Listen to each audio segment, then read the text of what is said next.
اچھا، تو ہمارے سامنے لاؤ تزو کی مشہور زمانہ کتاب تاؤ تے چنگ کے کچھ حصے ہیں۔ ہوں یہ کوئی عام کتاب نہیں ہے۔ جی بالکل نہیں۔ یہ تو ایک ایسی گہری پہیلی ہے جو 2500 سال سے لوگوں کو سوچنے پر مجبور کر رہی ہے۔ صحیح۔ ہمارا مقصد آج اس کی گہرائی میں اتر کر اس کے اصل فلسفے کو سمجھنا ہے۔ وہ آئیڈیاز جو حکومت چلانے سے لے کر اپنی ذاتی زندگی گزارنے تک ہر چیز کو دیکھنے کا ایک بالکل نیا زاویہ دیتے ہیں۔ شاید بالکل الٹا زاویہ۔ بالکل۔ تو چلیں اس قدیم حکمت کے سمندر میں اترتے ہیں اور دیکھتے ہیں کہ آج کی دنیا کے لیے اس میں کیا خزانہ چھپا ہے۔ اور یہاں سب سے دلچسپ چیلنج پتہ ہے کیا ہے؟ ہاں۔ ہم ایک ایسے فلسفے کو سمجھنے کی کوشش کر رہے ہیں جو خود کہتا ہے کہ اسے سمجھایا نہیں جا سکتا۔ یہ تو شروع ہوتے ہی ختم ہونے والی بات ہو گئی۔ جی، کتاب کا پہلا جملہ ہی یہ ہے کہ جس راستے کے بارے میں بتایا جا سکے وہ اصل لازوال راستہ نہیں۔ یعنی ہم الفاظ کے ذریعے اس چیز کو پکڑنے کی کوشش کریں گے جو الفاظ کی پہنچ سے باہر ہے۔ ہم اس کے بنیادی اصولوں پر بات کریں گے، جیسے وے یعنی بغیر کوشش کے کام کرنا، فطرت کے ساتھ ایک ہو جانا، اور یہ سمجھنا کہ مخالف چیزیں اصل میں ایک ہی تصویر کے دو رخ ہیں۔ واہ، یہ تو شروعات ہی زبردست ہے۔ جس راستے کے بارے میں بتایا جا سکے وہ اصل راستہ نہیں، یہ تو سیدھا سیدھا ذہن کو چکرا دیتا ہے۔ جی، مطلب اگر ہم اس پر بات کر رہے ہیں تو ہم اصل چیز کی بات ہی نہیں کر رہے، اس کا کیا مطلب ہوا؟ پھر تو ہمارا یہ سارا تجزیہ ہی بیکار ہے۔ ہاں نہیں، ایسا بھی نہیں۔ اس کا مطلب یہ نہیں کہ کوشش بیکار ہے۔ اس کا مطلب یہ ہے کہ ہمیں یہ سمجھ کر بات کرنی ہوگی کہ الفاظ صرف اشارے ہیں۔ اشارے؟ جی، جیسے انگلی چاند کی طرف اشارہ تو کر سکتی ہے، لیکن انگلی خود چاند نہیں ہوتی۔ تاؤازم ہمیں یہی بتا رہا ہے۔ تاؤ وہ بنیادی حقیقت ہے، وہ کائناتی بہاؤ، اچھا۔ جس سے ہر چیز نکلتی ہے، لیکن جیسے ہی ہم اسے خدا، قوت یا کوئی بھی نام دیتے ہیں، ہم اس کی لامحدودیت کو اپنی چھوٹی سی سمجھ میں قید کر دیتے ہیں۔ اچھا، تو زبان خود ایک حد ہے، یعنی نام دینا ایک طرح سے محدود کرنا ہے۔ بالکل، نام دینا محدود کرنا ہے۔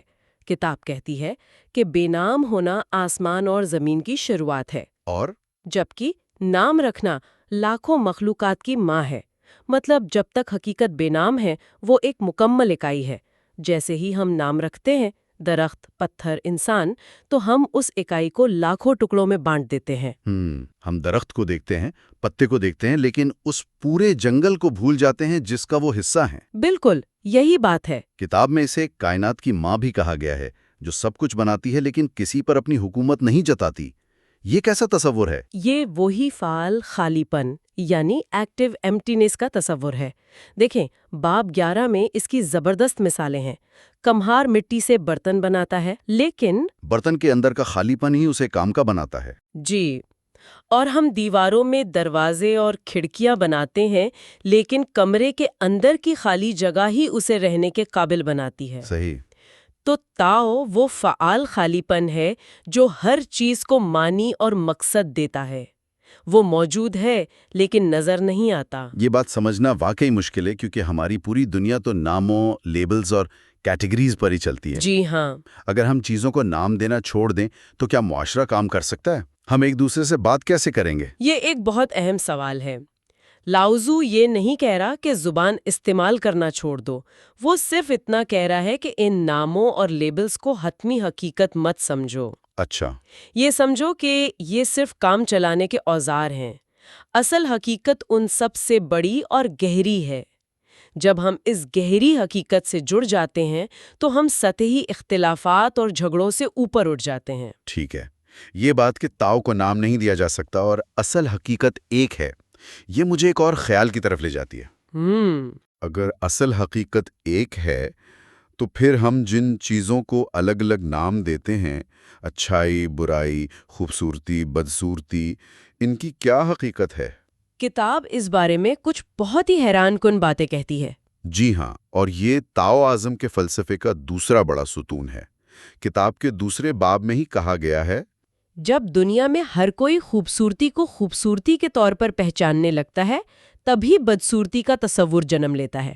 ایک منٹ تو آپ یہ کہہ رہی ہیں کہ برائی کا وجود ہی اس لیے ہے کیونکہ ہم نے اچھائی کا ایک معیار بنا لیا ہے؟ جی، اگر ہم اچھا کا لیبل ہٹا دیں تو برا خود بخود ختم ہو جائے گا؟ یہ کیسے ہو سکتا ہے؟ یہ تو ہمارے سوچنے کے انداز کو بالکل الٹ دیتا ہے۔ بالکل الٹ دیتا ہے، اور یہی اس کا مقصد ہے۔ یہ ہمیں سکھاتا ہے کہ یہ متضاد چیزیں ایک دوسرے سے الگ نہیں بلکہ ایک دوسرے پر منحصر ہیں۔ اچھا، لمبا چھوٹے کے بغیر بے معنی ہے اور اونچا نیچے کے بغیر۔ یہ وہی ین اور یانگ کا مشہور تصور ہے۔ ین اور یانگ، جی۔ باب 42 کہتا ہے کہ ہر چیز اپنے پشت پر ین یعنی تاریکی، ٹھہراؤ اٹھائے ہوئے ہے اور اپنے بازوؤں میں یانگ یعنی روشنی، حرکت کو سمیٹے ہوئے ہے۔ ان دونوں کے ملنے اور توازن سے ہی کائنات میں ہم آہنگی پیدا ہوتی ہے۔ تو اس کا مطلب ہے کہ ہمیں زندگی کے ان تضادات سے لڑنا نہیں چاہیے، جیسے ہم ہر وقت کوشش کرتے ہیں کہ صرف خوشی ملے، غم نہ ملے، ہاں، صرف کامیابی ملے، ناکامی نہ ملے۔ تاؤزم کہتا ہے کہ یہ کوشش ہی بیکار ہے۔ بیکار ہی نہیں بلکہ فطرت کے خلاف ہے۔ یہ فلسفہ کہتا ہے کہ ان تضادات کو قبول کرو، ان کے ساتھ بہنا سیکھو۔ باب 22 میں کہا گیا ہے، جھک جاؤ تو سیدھے لہو گے، خالی ہو جاؤ تو بھر جاؤ گے، پرانے ہو جاؤ تو نئے ہو جاؤ گے۔ یہ ہمیں سکھاتا ہے کہ کمزوری میں طاقت چھپی ہے اور خالی پن میں نئے امکانات ہیں۔ اچھا، تو اگر ہمیں تضادات کو قبول کرنا ہے اور ان سے لڑنا نہیں ہے تو پھر عمل کرنے کا، کچھ حاصل کرنے کا بہترین طریقہ کیا ہے؟ مجھے لگتا ہے یہیں پر وو وے کا تصور سامنے آتا ہے، جو شاید اس کتاب کا سب سے زیادہ غلط سمجھا جانے والا آئیڈیا ہے۔ بالکل، وو وے۔ کچھ نہ کر کے سب کچھ کرنا، یہ سننے میں ہی عجیب لگتا ہے۔ ہاں، وو وے کا ترجمہ اکثر نان ایکشن کیا جاتا ہے، جس سے سستی اور کاہلی کا تصور ذہن میں آتا ہے، لیکن یہ اس کا مطلب ہرگز نہیں۔ تو پھر کیا ہے؟ وو وے کا اصل مطلب ہے بے ساختہ عمل یا بغیر کوشش کے عمل۔ یہ فطرت کے بہاؤ کے ساتھ ہم آہنگ ہو کر کام کرنے کا فن ہے، بجائے اس کے کہ آپ بہاؤ کے خلاف لڑ کر اپنی توانائی ضائع کریں۔ اسے کسی مثال سے سمجھائیں۔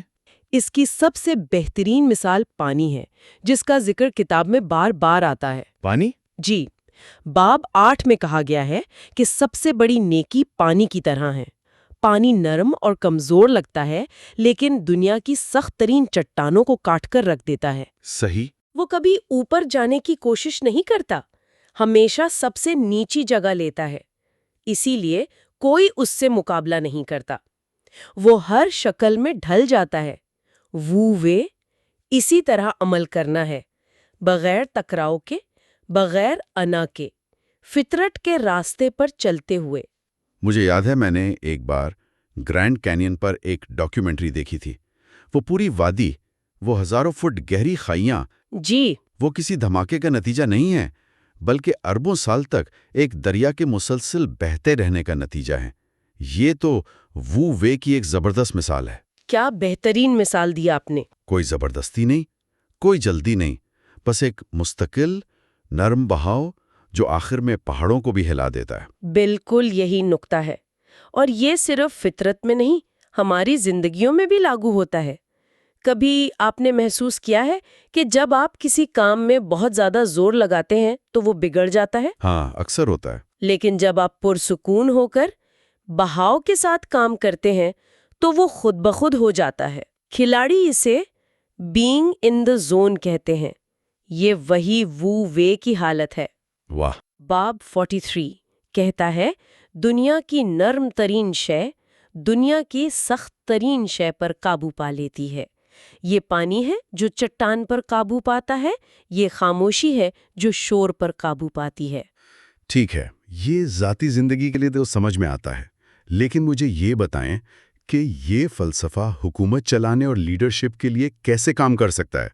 کیونکہ وہاں تو عمل، فیصلے اور کنٹرول کی ضرورت ہوتی ہے۔ یہیں پر تاؤزم سب سے زیادہ انقلابی ہو جاتا ہے۔